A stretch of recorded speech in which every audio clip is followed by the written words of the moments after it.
Hello, it is DBJ, man with the name hard to say, and this is the third pillar of exploration. Um, for those who don't know, 5th edition Dungeons & Dragons has established, amongst many other role-playing games, that exploration is one of 3 pillars, including the other 2, which are combat and social encounters. But as the self-appointed master of exploration, I am going to give you a very extremely simple and overlooked method of using the environment in your setting. I'm going to talk about having your players be forced to use one hand. Well, not your players, the characters, although you could force your players to do the same thing too. But the idea here is there is a situation where the characters are traveling, they're in a particular environment where one hand is occupied. Now, what kind of situation would that be? All right, so imagine an old rickety rope bridge. I love the rickety old rope bridge. Rope bridges are terrible, they're scary, they are iconic, and there's a reason why. Crossing the bridge, you can establish to your players, hey, listen, you're going to have to make a roll, skill check, save, dexterity, balance, whatever, if you do not hold on to this bridge with one hand. Maybe they're hanging on ropes on the side of a steep cliff, or it could be a wooded hill. Not all woodland areas are absolutely flat or absolute sheer cliffs. They can have an angle to them, and it requires using one hand to hold on to outreach branches, small saplings, whatever. Maybe it's winter and there's icy cliffs and there are ropes attached, and in order to climb up the cliff or maneuver around it, they have to grab onto a rope. Maybe this is a science fiction and they're in space suits in a vacuum on the outside of the space station, and there are magnetic cables that stretch around the environment, the habitat, so that repairs can be made and inspections and for security, but they have to hold on with one hand. There's all kind of reasons, high winds, torrential rainstorms, hurricane, tornado, where the players are forced to use one hand. Now, as a game master, in many of these situations, you really don't want to establish an all or nothing pattern or situation where the players feel they have no choice.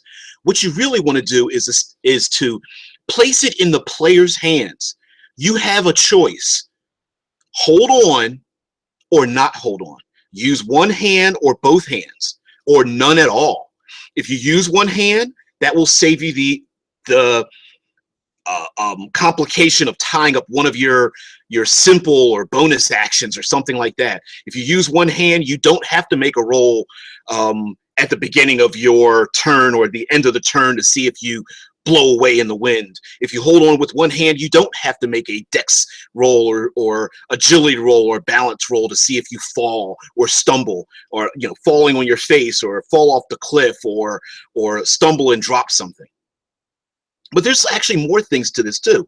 Narratively speaking, having one hand occupied means that that hand cannot engage in other activities. I got hurt. I want to drink a potion.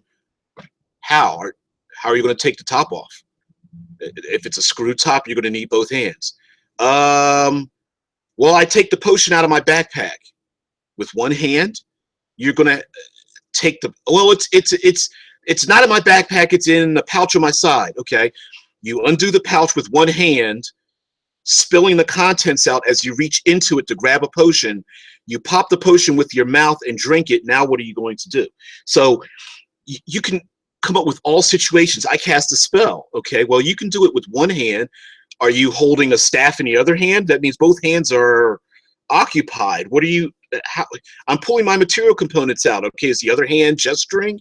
What are you doing? It's science fiction. You have a two-handed assault rifle. I'm going to try to shoot it with one hand.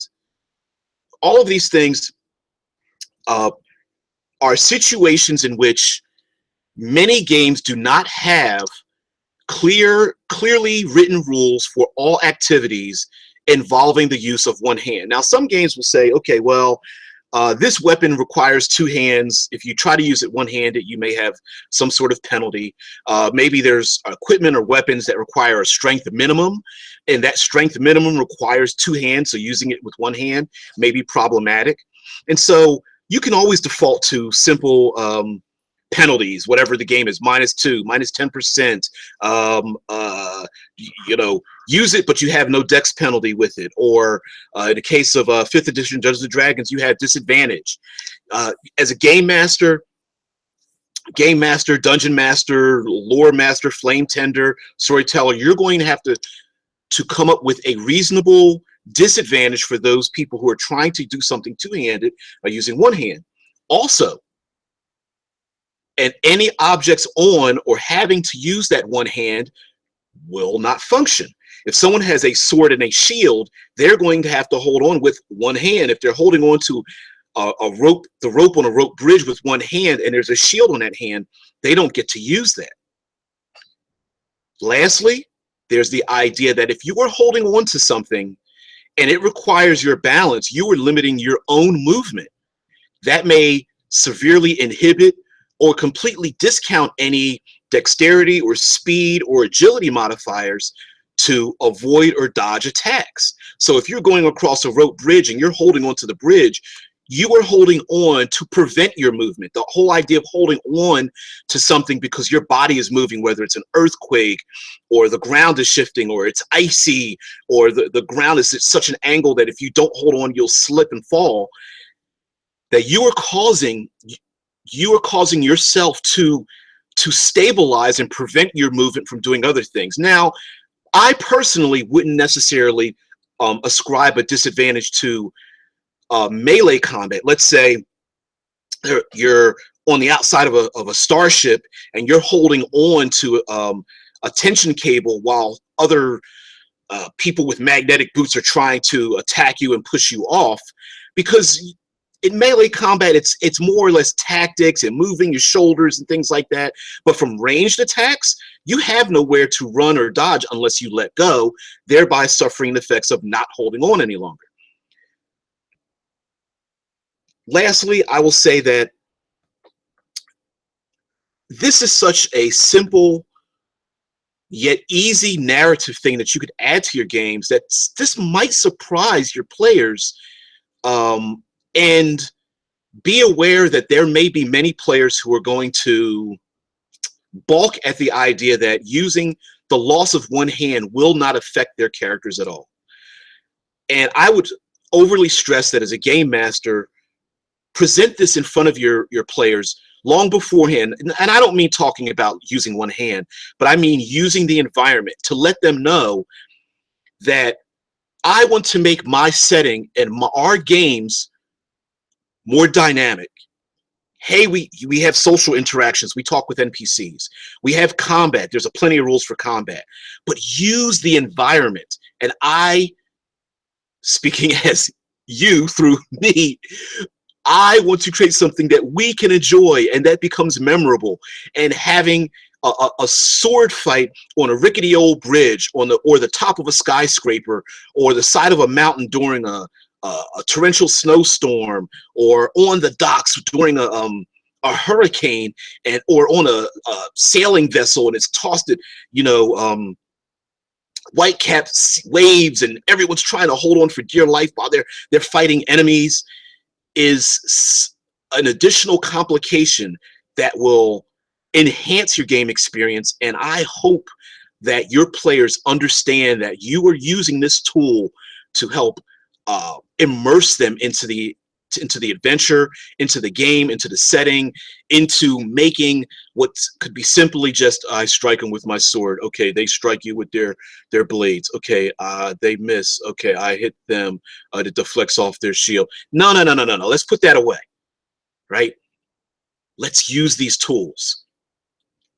Let's complicate the issue. Have your players think twice about whether they need to use one hand. Lastly, when in doubt, role play it out. Thanks, guys.